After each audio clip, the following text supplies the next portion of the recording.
नमस्कार, मैं वेद प्रकाश। आप देख रहे हैं धाकड़ है हरियाणा। आप सभी का धाकड़ है हरियाणा में स्वागत है। और आज हम फिर से एक बार पहुंच गए हैं दिल्ली में। और दिल्ली में क्यों पहुंचे हैं उसका कारण भी मैं आपको बताऊंगा। आपको पता है, हरियाणा के सिंचाई विभाग के chief engineer doctor Gulab Singh Narwal का जो पिछले एक साल से अवैध तरीके से, असंवैधानिक तरीके से निलंबन है, उस मामले में आज डॉक्टर गुलाब सिंह नरवाल उच्च अधिकारियों से मिलने के लिए आए हैं। उनकी मुलाकात रामदास अठावले जी, सामाजिक न्याय एवं अधिकारिता मंत्री से हुई है। श्री विजय सांपला जी, जो SC/ST कमीशन के चेयरमैन हैं, उनसे भी हुई है। और हम बात करेंगे उनसे कुछ मुद्दों पर, आखिर वो मामला था क्या, कैसे उनकी निलंबन हुआ था। स्वागत है धाकड़ हरियाणा में जी। बहुत बहुत प्रणाम आपको सभी को। सर, आपका जो मामला था निलंबन का, क्या आपको कोई साजिश लग रही है? ये क्या कोई आपको साजिश के तहत आपको निलंबन किया गया है? जी, ये बहुत बड़ा ट्रैप था और ये साजिश थी, क्योंकि मिस्टर देवेंद्र सिंह ACS हरियाणा सिंचाई विभाग वो अपने एक विशेष जाति के, अपनी खुद की जाति के सतबीर सिंह कादियान चीफ इंजीनियर को इंजीनियर इन चीफ यानी प्रमुख अभियंता प्रमोट करना चाहते थे। इस वजह से ये इन सभी की एक साजिश थी और बहुत बड़ा ट्रैप था जिसमें ये सफल रहे। क्या आपने कोई जांच की मांग की है या ऐसा कुछ हुआ है? भाई, आपने कोई जांच की मांग की हो सरकार से, प्रशासन से? अब ये कोई इसकी मामले की जांच की जाए ताकि दूध का दूध और पानी का पानी हो सके।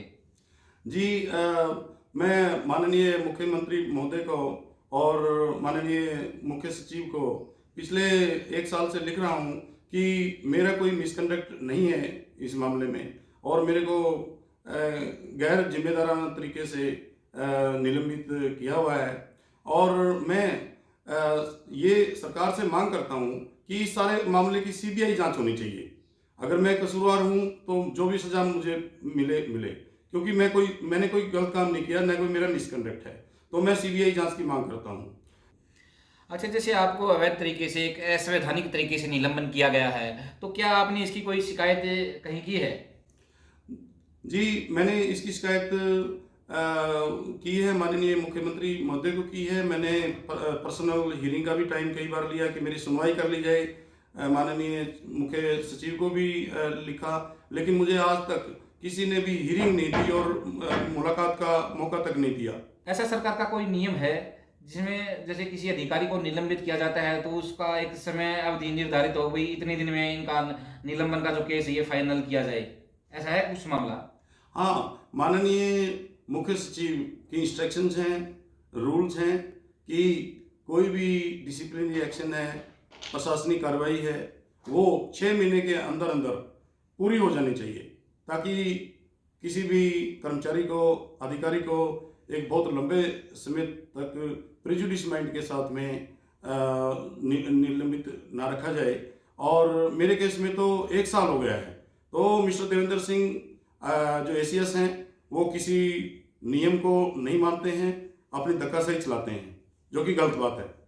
तो इस मामले में तो आपको चीफ सेक्रेटरी से मिलना चाहिए, क्योंकि उनकी हिदायत है कि 6 महीने के अंदर इस केस को फाइनल किया जाए, लेकिन उन्होंने 1 साल लगा दिया। ये तो बहुत बड़ी बात है। तो सीधे सीधे तौर पर ये कहा जा सकता है असंवैधानिक तरीके की कार्रवाई ये जारी है। मैंने माननीय मुख्यमंत्री महोदय और माननीय मुख्य सचिव हरियाणा से कई बार लिखित में, कम से कम 20 बार मैंने समय मांगा है कि मैं आपसे मुलाकात करना चाहता हूं, लेकिन शायद उनका व्यस्त शेड्यूल होने की वजह से मुझे आज तक सुनवाई का मौका नहीं दिया गया। क्या इस तरह के किसी मामले में या आपने कोई कोर्ट में कोई अर्जी लगाई हो तो इस तरह का कोई आदेश आया हो, अभी इस मामले को समयबद्ध किया गया हो, भाई इतने समय में इस केस को फाइनल करें, ऐसा कुछ मामला आया है क्या? हाँ, जब इन्होंने मुझे 4 महीने की तनख्वाह और 2 महीने का गुजारा भत्ता नहीं दिया था साजिश के तौर पे, तो मैं माननीय उच्च न्यायालय में गया। मैंने ये कहा कि मेरी सैलरी और गुजारा भत्ता दिलवाया जाए। तो इन्होंने 2 दिन में सरकार, माननीय उच्च न्यायालय के आदेश से मुझे ये 6 महीने के मेरे सैलरी और गुजारा भत्ता दे दिए थे। और फिर उसके बाद में जो राकेश चौहान EIC हैं, उन्होंने लिखित में माननीय उच्च न्यायालय में माफ़ी मांगी। जबकि ये भी एक बड़ी अजीब बात है, गलती करता है मिस्टर देवेंद्र सिंह ACS, क्योंकि पोस्टिंग तो उन्होंने देनी थी मुझे, उन्होंने मुझे पोस्टिंग नहीं दी तो मुझे सैलरी नहीं मिली। तो गलती कोई करे, गलती करता है मिस्टर देवेंद्र सिंह ACS और माफ़ी मांगता है राकेश सोनी AIC। ये भी एक अजीब सी बात है। मैं मतलब ये मुझे कभी समझ में नहीं कि ऐसा क्यों हुआ। फिर उसी मामले में, उसी कोर्ट केस में मैंने ये भी कहा था कि मेरी सस्पेंशन गलत की हुई इन लोगों ने, एक साजिश के तहत मुझे घर बैठा दिया है। तो माननीय उच्च न्यायालय ने 31 अगस्त को आदेश दिया था कि इंक्वायरी रिपोर्ट मिलने के 45 दिन के अंदर अंदर आप इस मामले को फाइनलाइज करेंगे। लेकिन बड़ी शर्म की बात है कि मिस्टर देवेंद्र सिंह ACS के पास में 27 अगस्त को इंक्वायरी रिपोर्ट आई और माननीय उच्च न्यायालय में ये कहा गया कि भाई हमारे को इंक्वायरी रिपोर्ट मिली नहीं है, जबकि 27 अगस्त को उनके खुद के हस्ताक्षर हैं इंक्वायरी रिपोर्ट पे।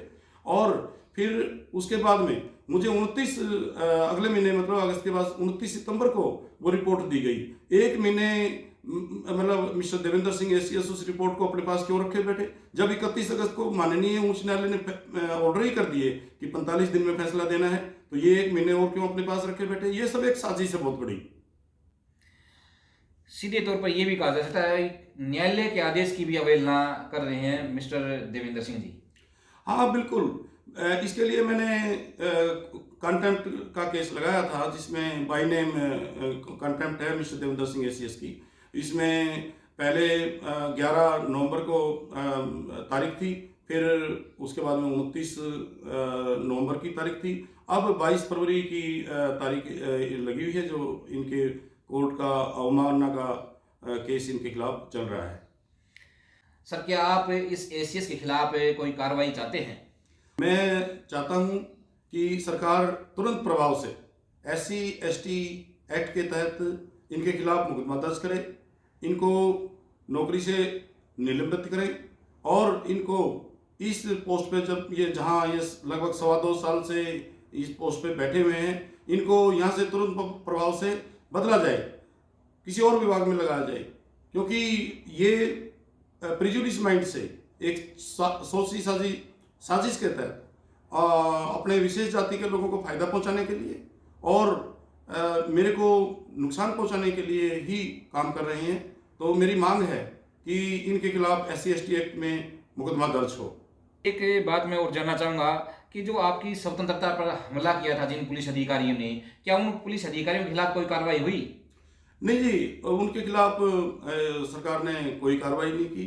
उन्होंने मेरी आज़ादी पर हमला किया और बहुत घिनौना काम किया पुलिस ने, और जिनके खिलाफ सरकार ने कोई कार्रवाई नहीं की। और इसके बदले आप देखिए, जैसे बारिश आती है, भूचाल आता है, जैसे मुर्गी अपने पंख फैला लेती है और अपने छोटे छोटे बच्चों को पंखों के नीचे छिपा लेती है, इसी तरह से उन पुलिस वालों को अब विक्रांत भूषण IPS पहले बेरी में ASP लगे थे, अब उनको झज्जर ASP लगा दिया है, और राव देव शर्मा जो DSP थे वो भी वहीं लगे हैं। जबकि आमतौर पर देखा जाता है कि पुलिस वालों की बदली 6 महीने में, 3 महीने में होती रहती हैं, लेकिन ये एक साजिश के तहत वहीं लगा रखे हैं ताकि ये कोई निष्पक्ष जांच ना होने दें।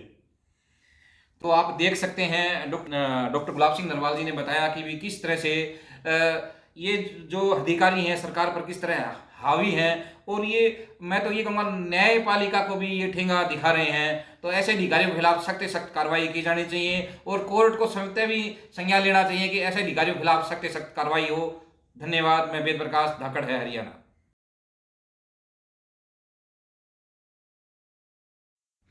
एक बात और मैं आपको बताना चाहता हूं कि डॉक्टर गुलाब सिंह नरवाल के मौलिक अधिकारों का हनन हुआ, क्योंकि उस रात जो घटना घटी उस रात पुलिस ने पूरी रात उनको डिटेन करके रखा जैसे कोई अपराधी हो। और देवेंद्र सिंह ACS ने जब डॉक्टर गुलाब सिंह नरवाल को कंपलसरी रिटायरमेंट दिया और जो ऑर्डर दिए उसमें गुलाब सिंह नरवाल और लड़कियों की पहचान और उनके परिवार की पहचान को सार्वजनिक कर दिया, और वो ऑर्डर सैकड़ों लोगों के हाथों में गया, सोशल मीडिया में भी वायरल हुआ। ऐसा करके उन्होंने उनकी मानहानि की है। ऐसे अधिकारी के खिलाफ कठोर से कठोर कानूनी की कार्रवाई की जानी चाहिए। और मैं धाकड़ है हरियाणा न्यूज़ चैनल का बहुत आभारी हूँ, जिन्होंने मेरे मामले को आम जनता तक पहुँचाने के लिए और न्याय दिलाने का काम किया है। वेद प्रकाश भारती जी, आपका बहुत बहुत धन्यवाद, और आप सभी दर्शकों का बहुत बहुत धन्यवाद।